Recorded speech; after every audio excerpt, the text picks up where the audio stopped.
이번 주에 최신 미국 뉴스 소식은 총 5가지입니다. 첫 번째 소식은 경기 침체, 이제 시작이고 오래 간다 입니다. 두 번째 소식은 IPO 시장 반등 실패, VC 업계에 큰 타격. 이고 세 번째 소식은 러시아가 전한다, 우크라이나 항복하거나 이 세상에서 없어질 것이고, 네 번째 소식은 애플의 팀 쿡과 테슬라 일론 머스크의 기싸움입니다. 마지막 다섯 번째 소식은 넷플릭스 DVD 사업부 철수입니다. 이번 주도 재미난 소식들이 많으니 끝까지 봐주시고 좋아요, 구독 부탁드리겠습니다. 첫 번째 소식은 경기 침체, 이제 시작이고 오래오래 간다입니다. 페드가 이자율을 올린다고는 안 했지만 지금처럼 높은 이자율이 오래오래 지속될 것이라고 예상했습니다. 어린 팟캐스트의 처맛은 이게 생각보다 중요한 시그널이라고 했습니다. 왜냐하면 자기 생각에 시장은 제롬 파월 아저씨에게 이제 이자율을 그만 내릴 때가 됐다 라고 꽤 압박을 줬는데도 파월이 이자율이 내리는 시기를 1년 이상 미뤘기 때문이라고 합니다.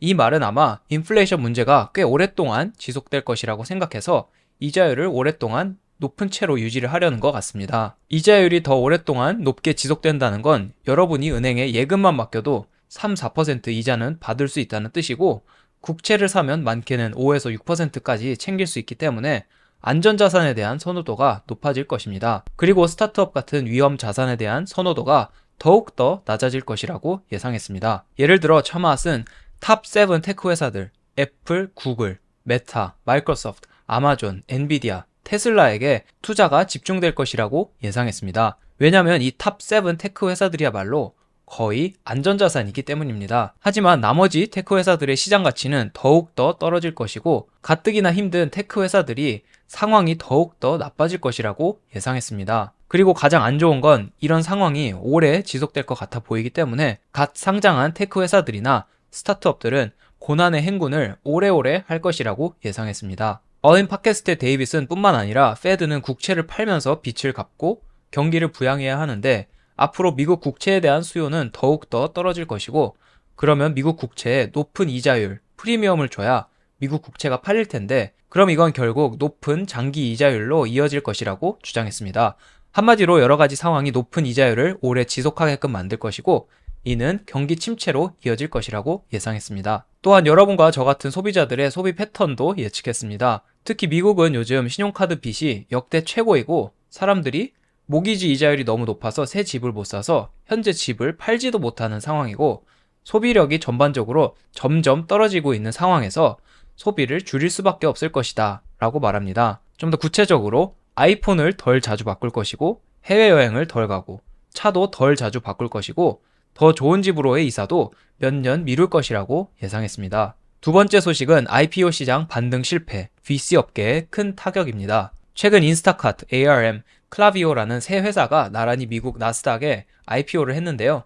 기대치를 밑도는 주가 움직임을 보여주면서 IPO 시장을 다시 활황으로 이끄는 데 실패했다고 합니다. 인스타카트를 예를 들면 2015년 이후 인스타카트에 투자한 기관들은 2018년 시리즈 F를 제외하고 죄다 손해를 봤고, 가장 최근 2021년에 펀딩에 참여한 세콰이어, 피델리티 같은 곳은 50% 넘게 손해를 보고 있는 상황이라고 합니다. 그리고 이득을 본 초기 투자자들 역시 인스타카트 주식의 가치가 너무 많이 희석되어서 그들에게도 역시 좋지 않은 결과라고 했습니다. 예전 제 영상을 보신 분들은 아시겠지만, 우버 같은 회사에 시드 라운드 투자를 하면 상장과 동시에 보통 몇백 배, 많게는 몇천 배 이상 수익을 보는 경우가 종종 있는데, 인스타카트의 경우 시드 라운드에 참여한 기관들이 1.5배 밖에 수익을 내지 못했습니다. 그만큼 스타트업 투자에 대한 수요가 줄고 시장 가치가 떨어졌다고 할 수 있을 것 같습니다. 이 자료화면을 보시면 2018년 이후에는 그냥 S&P 500에 투자하시는 게 인스타카트에 투자하는 것보다 훨씬 더 큰 수익을 주는 걸 볼 수 있습니다. 그리고 가장 걱정되는 점은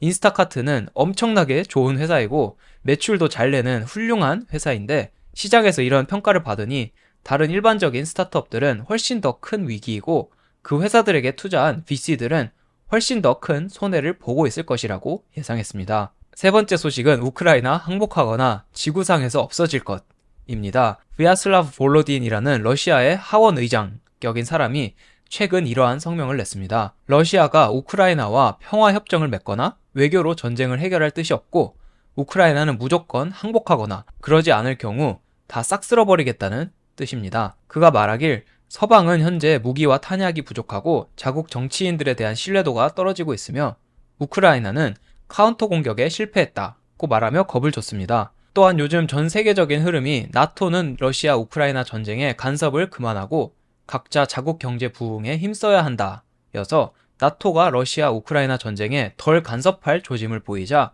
러시아가 이 흐름을 타서 좀 더 세게 주장하는 것 같습니다. 하지만 저는 러시아와 우크라이나가 하루빨리 평화협정을 맺고 전쟁을 중단해야 한다고 생각합니다. 세계 평화 질서가 더욱더 깨지고 있고 세계 경기도 점점 안 좋아지고 있는 시점이라 모두 합쳐서 이 위기를 헤쳐나가야 할 시점이라고 생각합니다. 네 번째 소식은 애플의 팀 쿡과 테슬라의 일론 머스크의 기싸움입니다. 저번 뉴스에서 일론 머스크와 빌 게이츠의 신경전을 소개했는데 이번에는 팀 쿡과 일론 머스크의 기싸움이 진행 중이라 소개하게 되었습니다. 머스크는 예전부터 앱스토어에 30%나 되는 수수료와 배타적인 정책을 마음에 들지 않아 했고 팀 쿡과 만나서 수수료를 낮출 것이라는 의견을 꾸준히 냈습니다. 특히 이제는 트위터, X를 직접 운영하고 있기 때문에 자신의 사업이 앱스토어 정책의 영향을 직접적으로 받게 되면서 더 목소리를 내려고 하는 것 같습니다. 하지만 일런 대 팀 쿡은 일런 대 빌 게이츠처럼 적대적인 기싸움은 아니라고 저는 생각합니다. 일런은 일단 아이폰 제품을 좋아하고